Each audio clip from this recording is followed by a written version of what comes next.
It was a strict household. And you allowed it? Oh, that's wonderful. Should I have gone and denounced myself? Ferdishchenko tittered, though somewhat astounded by the generally much too unpleasant impression his story had made.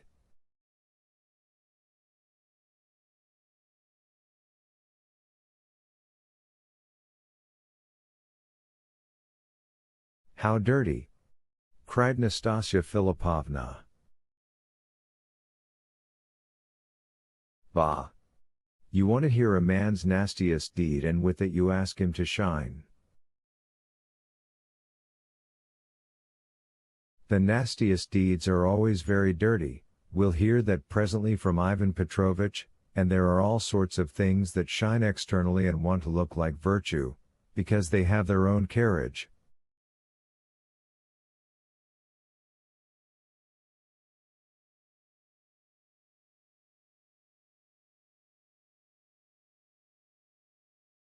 There are all sorts that have their own carriage, and by what means?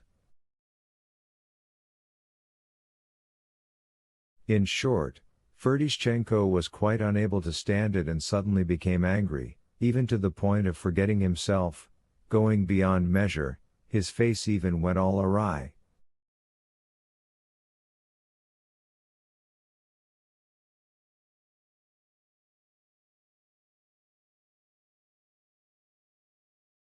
Strange as it might seem, it is quite possible that he had anticipated a completely different success for his story.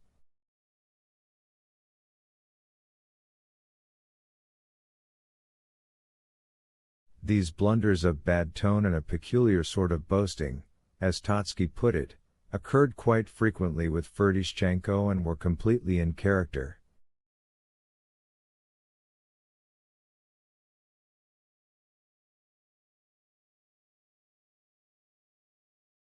Nastasia Philippovna even shook with wrath and stared intently at Ferdishchenko. The man instantly became cowed and fell silent, all but cold with fright. He had gone much too far.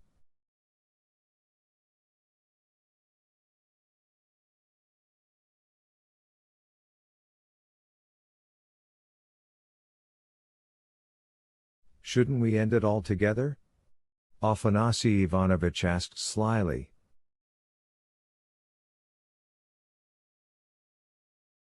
It's my turn, but I shall exercise my privilege and not tell anything, Tin said resolutely.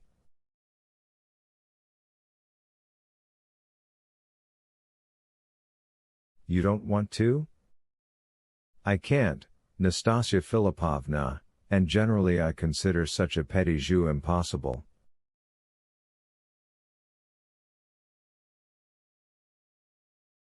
General, I believe it's your turn next. Nastasia Philippovna turned to him. If you decline, too, then everything will go to pieces after you, and I'll be very sorry, because I was counting on telling a deed from my own life at the end, only I wanted to do it after you and Afanasy Ivanovitch, because you should encourage me, she ended, laughing.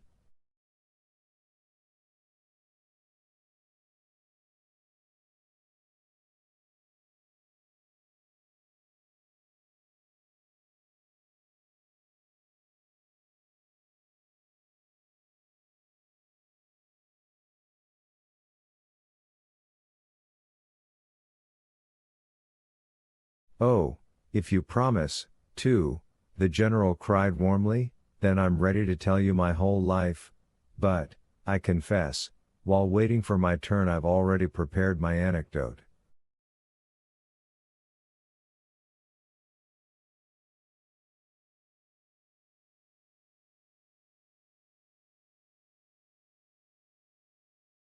And by the mere look of His Excellency, one can tell with what special literary pleasure he has polished his little anecdote.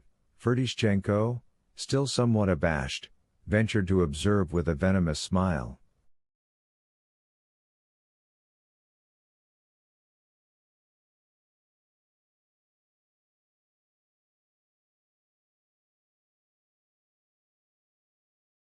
Nastasia Philippovna glanced fleetingly at the general and also smiled to herself.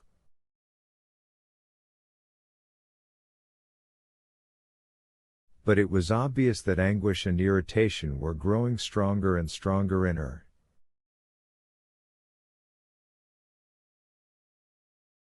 Afanasy Ivanovitch became doubly frightened, hearing her promise of a story.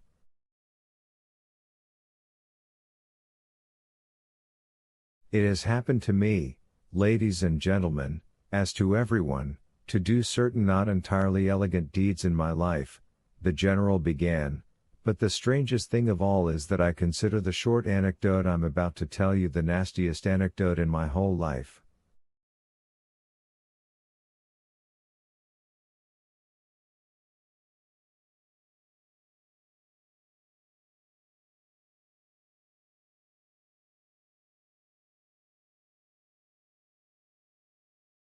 Meanwhile some 35 years have passed, but I have never been able, in recalling it, to break free of a certain, so to speak, gnawing impression in my heart.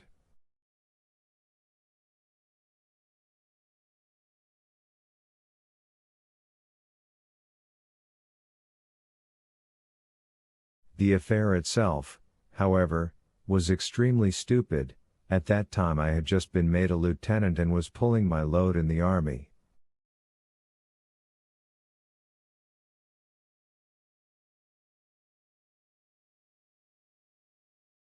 Well, everybody knows what a lieutenant is. Blood boiling and just pennies to live on. I had an orderly then, Nikifor, who was terribly solicitous of my livelihood. He saved, mended, cleaned and scrubbed, and even pilfered everywhere, whatever he could to add to the household. He was a most trustworthy and honest man.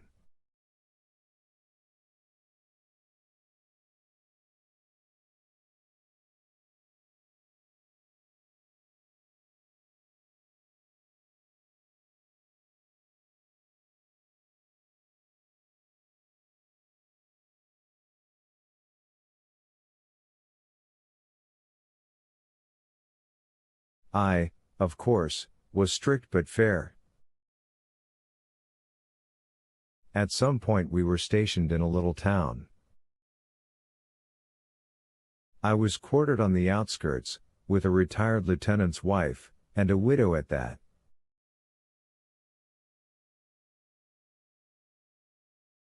The old hag was 80 or thereabouts. Her little house was decrepit, wretched, wooden, and she didn't even have a serving woman, so poor she was.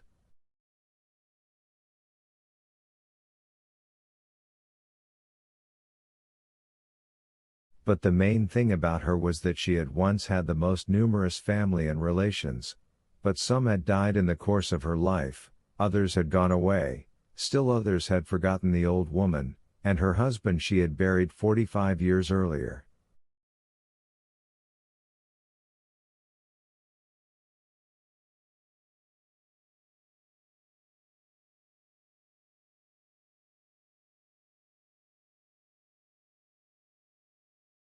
A few years before then her niece had lived with her, hunchbacked and wicked as a witch, people said, and once she had even bitten the old woman's finger, but she had died, too, so that for some 3 years the old woman had been getting along all by herself.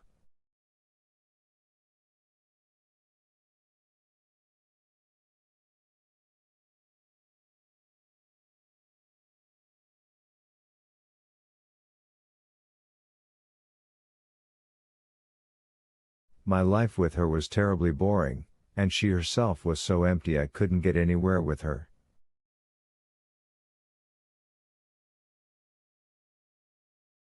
In the end she stole a rooster from me. The affair has remained cloudy to this day, but no one else could have done it. We quarreled over that rooster, and considerably, but here it so happened that, at my first request, I was transferred to other quarters on the opposite side of town, with the numerous family of a merchant with a great big beard. I remember him as if it were yesterday.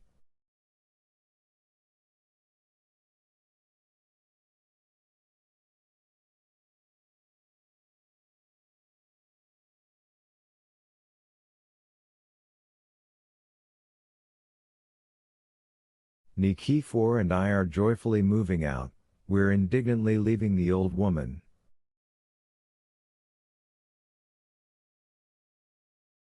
About 3 days go by, I come back from drill, Nikifor tells me, "You shouldn't have left our bowl with the former landlady, Your Honor, we have nothing to serve soup in."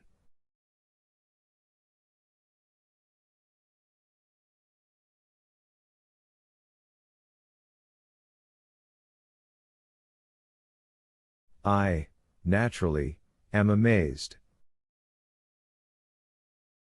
"How's that?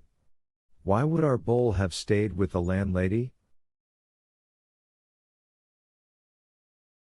The astonished Nikifor goes on to report that the landlady hadn't given him our bowl when we were moving because, since I had broken a pot of hers, she was keeping our bowl in exchange for her pot, and I had supposedly suggested doing it that way.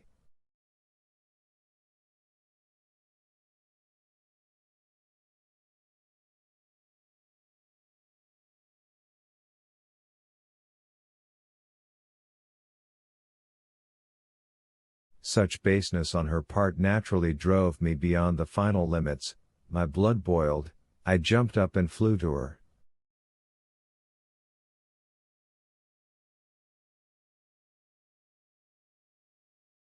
By the time I reached the old woman I'm, so to speak, already beside myself.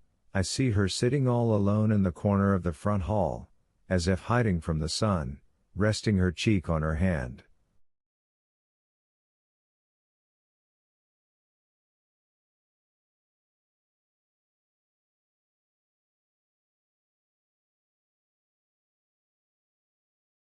I immediately loosed a whole thunderstorm on her. "You were this," I said, "and you're that exclamation mark you know, in the best Russian way."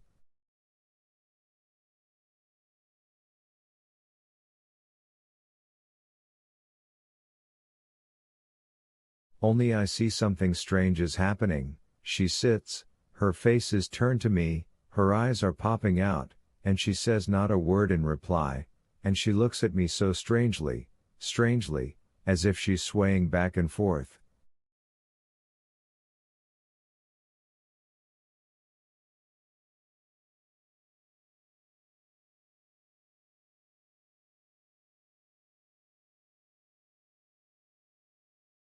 I finally calm down, look closely at her, ask her something, not a word in reply.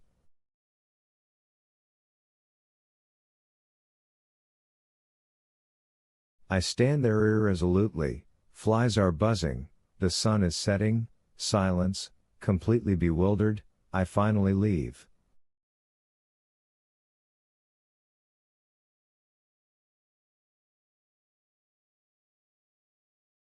Before I reached home I was summoned to the major's, then I had to pass by my company, so that I got home quite late.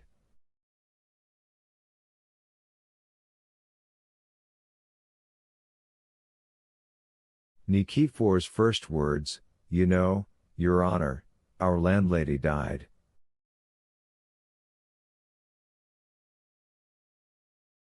"When?"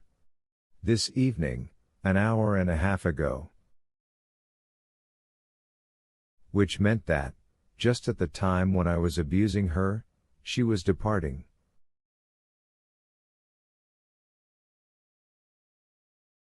I was so struck, I must tell you, that I had a hard time recovering. It even made its way into my thoughts, you know, even into my dreams at night.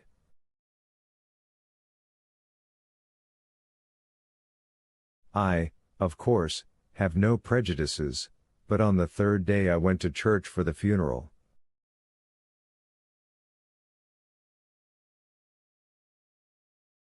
In short, the more time passed, the more I thought about her. Nothing special, only I pictured it occasionally and felt rather bad. The main thing is, how did I reason in the end?